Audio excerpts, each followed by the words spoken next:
제인 성경읽기 본문은 민수기 19장 그리고 시편 56편과 57편, 이사야 8장과 구정 7절까지의 말씀, 그리고 야고보 2장입니다. 민수기 19장은 죄를 깨끗하게 하는 붉은 암송아지의 제물을 소개하고 있는데요. 하나님의 거룩하심을 다양한 방법으로 말씀해 주시고 하나님의 백성들로 하여금 정결의식을 꼭 행하도록 하십니다. 이는 하나님의 거룩하심을 인식시키고 동시에 하나님께 나아가는 방법을 가르치시기 위함입니다. 붉은 암송아지는 피의 의미를 강조하기 위한 것이며 또 이것은 예수 그리스도의 모형으로 그리스도를 통해 우리가 거룩하게 됨을 보여주는 것입니다. 시편 56편은 다윗이 블레셋 사람에게 잡혔을 때를, 그리고 57편은 다윗이 사울을 피하여 굴에 있을 때를 배경으로 하는 시편 고백인데요.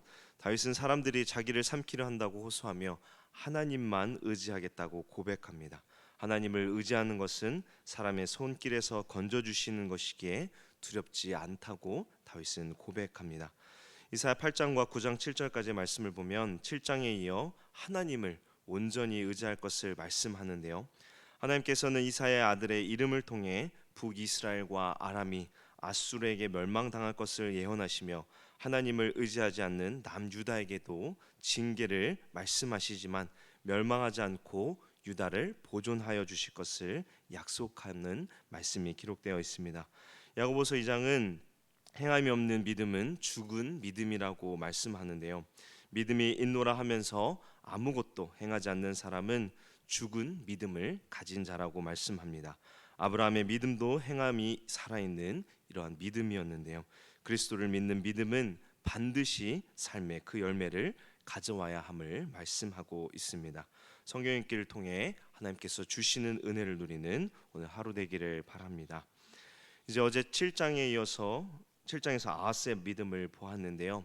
하나님께서는 북이스라엘과 아람의 연합군이 이 남유다를 쳐들어오자 큰 공포에 떨었던 아하스에게 두려워하지 말고 하나님만을 의지하도록 이사야 선지자를 보내어 징조까지 보여주었지만 아하스는 하나님의 징조를 보고 싶지 않다고 하나님에 대한 이 불신앙의 모습을 보였습니다.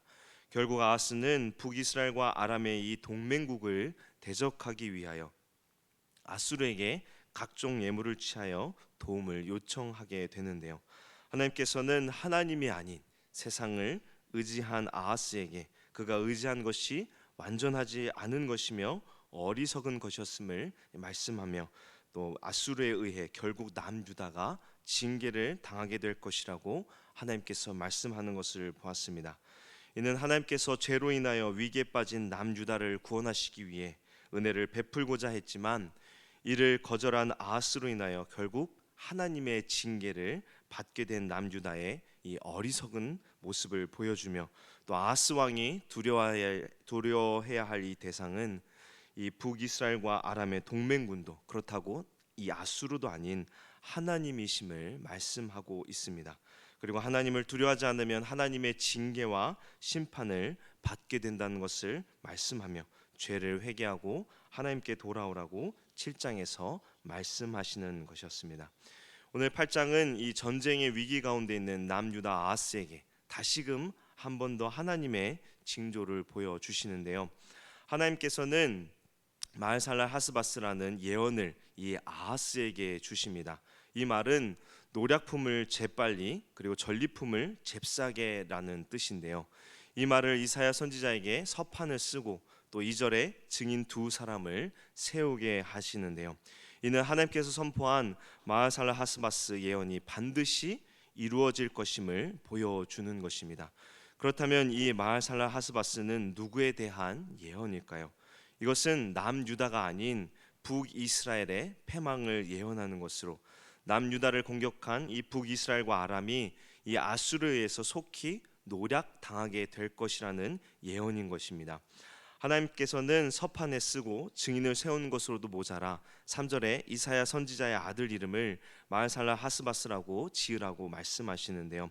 그러면서 4절에 아이가 아빠, 엄마라고 부르기도 전에 이 아수르를 통해 북이스라엘의 재물들이 아수르에 의해 속히 노략당하게 될 것이라고 말씀합니다. 이는 남유다에 대한 이 하나님의 사랑을 보여주는 것인데요. 하나님께서는 전쟁의 위기에도 남유다가 지켜질 것이라고 약속을 주셨고 또 확증하기 위하여 여러 가지 징조를 주셨음에도 하나님을 믿지 않는 이 아하스에게 이 마을살라 하스바스라는 예언을 통해 자기의 백성을 끝까지 포기하지 않고 그들을 구원하시기 위한 하나님의 사랑을 보여주는 것입니다. 하나님께서는 자기의 택한 백성이 죄를 회개하고 하나님께로 돌아오기를 바라시는 분이십니다. 하나님의 거듭된 약속에도 하나님을 신뢰하지 않고 계속해서 자신들의 방법을 붙잡는 자들에게 하나님께서는 그럼에도 불구하고 하나님을 이 죄에서 돌이키며 다시 하나님을 믿고 의지하기를 바라셔서 위기에서 건져 주신 것입니다. 이 하나님의 사랑을 우리는 기억해야 할 것입니다. 하나님은 우리가 때때로 넘어지고 실패하는 우리들을 결코 버려두지 않으시며 우리를 지키시고 보호하셔서 결국 하나님을 의지하는 믿음의 사람들로 만들어 주십니다. 자기의 백성을 위해 사랑하셔서 이 사랑하는 아들까지 주시는 하나님, 이 신실하신 하나님을 의지하며 말씀을 믿고 순종하는 우리 모두 되기를 바랍니다. 이제 5절부터 하나님을 버리고 아수르를 의지한 이 남유다를 책망하시고 심판을 경고하시는데요. 하나님께서는 6절에 천천히 흐르는 실로아 물을 버리고, 여기서 실로아 물은 이 하나님을 가리킵니다. 즉 남유다는 하나님을 버리고 7절에 보면 흉용하고 창일한 큰 하수, 즉 강력하고 위험 있는 아수르를 택하였다고 말씀합니다. 그리고 아수르에 의해 멸망당한 이 북이스라엘의 연합군을 보고 기뻐하는 남유다에게 하나님께서는 아수르를 사용하여 심판하실 것을 7절과 8절에 말씀하는데요. 7절 8절을 보면 그러므로 주 내가 흉용하고 창일한 큰 하수 곧 아수르 왕과 그의 모든 위력으로 그들을 뒤덮을 것이라. 그 모든 골짜기에 차고 모든 언덕에 넘쳐 흘러 유다에 들어와서 가득하여 목에까지 미치리라. 임마누엘이여 그가 펴는 날개가 내 땅에 가득하리라 하셨느니라. 그들이 의지했던 아수르가 모든 골짜기에 차고 모든 언덕에 넘쳐 유다의 목까지 미치게 될 것이라고 말씀하죠. 하나님을 버리고 아수르를 의지했던 남유다를 하나님께서는 결국 책망하시고 심판하시겠다고 말씀하는 것입니다. 그러나 8절에 보시면 임마누엘이여 하며 하나님의 사랑을 다시 한번 드러내시는데요. 이 임마누엘이 날개를 펴서 땅에 가득하게 한다고 8절에 말씀합니다. 이는 하나님께서 비록 아수르를 통해 남유다를 징계하시지만 그 안에서 하나님의 보호와 또 돌보심을 보여주겠다고 말씀하시는 것입니다. 즉 아수르의 징계가 있겠지만 그것으로 남유다를 멸망시키지 않으시고 자기 백성을 돌이키도록 은혜를 베푸시겠다는 것입니다. 이것이 바로 하나님의 크신 사랑인 것입니다. 그래서 9절과 10절에 자신의 힘만 믿고 유다를 넘보는 이방 세력들에게 자기 백성을 사랑하시고 함께 하시는 이 하나님으로 말미암아 오만한 이방 민족들이 패망할 것이라고 선포하는 것입니다.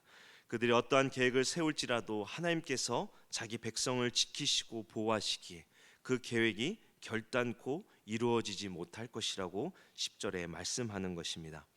아수르를 비롯한 이방 세력들은 그저 남유다를 돌이키도록 하기 위한 하나님의 징계의 도구에 불과합니다. 그런데 그들은 마치 자신들이 주권을 잡고 있는 이 주인인 양 교만을 행했기에 하나님께서는 그들을 결국 멸망시켜 버리고 궁극적으로 하나님의 백성들을 보존할 것임을 선언하시는 것입니다. 그러면서 하나님께서는 이 11절과 15절에 하나님의 백성이 의지해야 할 대상은 오직 여호와 한 분뿐임을 말씀하시는데요. 12절과 13절 말씀 우리가 함께 읽겠습니다. 12절 13절입니다.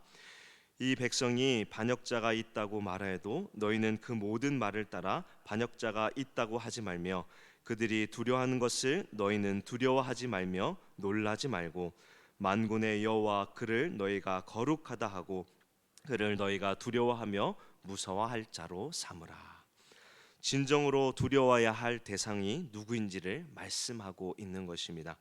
하나님께서는 북이스라엘의 연합군이 아닌 거룩하신 하나님을 두려워하라고 말씀하십니다. 왜냐하면 하나님께서 세상을 다스리시는 주권자이시기 때문입니다. 그래서 14절 15절에 이렇게 말씀하십니다. 14절 15절을 보시면 그가 성소가 되시리라. 그러나 이스라엘의 두 집에는 걸림돌과 걸려 넘어지는 반석이 되실 것이며 예루살렘 주민에게는 함정과 올무가 되시리니 많은 사람들이 그로 말미암아 걸려 넘어질 것이며 부러질 것이며 덫에 걸려 잡힐 것이니라. 하나님께서는 그를 경외하는 자들에게 성소, 즉 피난처와 요새와 반석이 되시지만 그렇지 않은 이들에게는 하나님이 함정과 올무가 되시며 걸려 넘어지게 되는 심판자가 되실 것이라고 경고하는 것입니다. 이제 16절부터 22절까지는 하나님께서 이사야 선지자로부터 이 7장부터 보여주셨던 징조들과 예언들을 싸매며 봉함하여 읽지 못하게 할 것과 또 하나님께 구하지 않고 거짓 선지자들의 이 거짓 예언을 쫓는 자들에게 파멸을 경고하시는데요. 놀라운 것은 하나님께서 믿지 않는 자들, 하나님을 외면하는 자들에게는 하나님께서 말씀을 읽지 못하고 깨닫지 못하게 막으신다는 것입니다. 즉 하나님의 말씀을 깨닫지 못하게 하는 이유가 바로 무엇이라고 말씀하나요? 죄라는 것입니다. 아하스와 그의 추종자들 그리고 그들에게 거짓을 예언하는 자들에게 이 파멸을 말씀하시며 더불어 하나님의 놀라운 은혜의 말씀들을 읽지도 듣지도 깨닫지도 못하게 만들어 결국 심판을 받게 만들어 버리신다는 것입니다. 이처럼 죄는 우리를 하나님의 말씀과 은혜의 자리에서 멀어지게 만드는 가장 무서운 것입니다. 그렇게 우리는 말씀을 날마다 사모해하며 이 말씀을 통해 우리의 죄를 돌아보고 다시금 은혜를 얻도록 겸손하게 하나님께 나아가 하나님을 의지해야 하는 것입니다. 죄로 인하여 하나님을 버린 남유다에게 이 하나님의 징계가 임할 것을 말씀하시지만 하나님께서는 다윗과 맺은 언약을 기억하셨고 또 유다를 통하여 하나님의 구원 계획이 이루어지기를 원하셨습니다. 그렇게 하나님께서는 7장 8장에 이 심판의 말씀을 선포하셨지만 9장 1절에서 7절에 징계와 심판에서 회복될 것을 예언하십니다. 하나님의 심판으로 심한 고통의 흑암이 된 이 유다 온 땅에 빛이 비추게 되며 흑암이 물러가게 될 것이라고 소망의 말씀을 주시는데요. 이사야 9장 6절 7절 말씀을 우리 함께 읽겠습니다. 9장 6절 7절인데요. 우리 스크린 보시고 함께 읽겠습니다. 이는 한 아기가 우리에게 낳고 한 아들을 우리에게 주신 바 되었는데 그의 어깨는 정사를 메었고 그의 이름은 기묘자라 모사라 전능하신 하나님이라 영존하시는 아버지라 평강의 왕이라 할 것임이라. 그 정사와 평강의 더함이 무궁하며 또 다윗의 왕자와 그의 나라에 군림하여 그 나라를 굳게 세우고 지금 이후로 영원히 정의와 공의로 그것을 보존하실 것이라. 만군의 여호와의 열심히 이를 이루시리라. 아멘. 하나님께서는 장차 그리스도께서 오셔서 하나님의 구원을 이루며 그리스도의 의로운 통치를 통하여 다시는 이 전쟁이나 고통이 없는 빛과 희락의 나라를 이루어 주실 것임을 예언합니다. 택한 백성들의 연약함과 실패에도 불구하고 하나님께서는 결국 하나님의 택한 백성들을 위하여 참된 평화와 안식의 영원한 나라를 약속하셨고 그 약속이 예수 그리스도를 통해 성취되었습니다. 이 평강의 왕이신 그리스도 안에 있을 때 우리는 비로소 우리의 참 모습을 발견하게 되며 하나님의 은혜를 붙잡고 살 수 있습니다. 우리는 세상을 두려워하는 것이 아니라 세상을 지으시고 주관하시며 심판하시는 하나님을 두려워하며 그분의 말씀에 순복하며 살아가야 합니다. 그럴 때 하나님께서는 우리에게 참된 안식과 기쁨을 누리게 하시며 우리의 삶을 선한 길로 복된 길로 인도하여 주실 것입니다. 우리의 방패가 되시며 피난처가 되시는 하나님을 오늘도 겸손하게 의지하는 우리 모두 되기를 주님의 이름으로 축원합니다. 함께 기도하겠습니다. 우리의 방패가 되시며 피난처가 되시는 사랑의 주님, 오늘도 말씀을 통해 우리의 모습을 돌아보게 하시니 감사합니다. 죄악의 세상에서 우리와 함께 하시며 우리를 돌보시는 하나님의 은혜를 우리가 삶의 순간순간마다 깨닫게 하시고 오직 하나님만을 두려워하며 겸손하게 의지하여 우리를 향하신 하나님의 뜻을 깨달으며 복된 열매 맺는 삶이 되도록 우리를 선하게 인도하여 주옵소서. 감사드리며 우리를 죄 속원하신 예수 그리스도 이름으로 기도합니다. 아멘.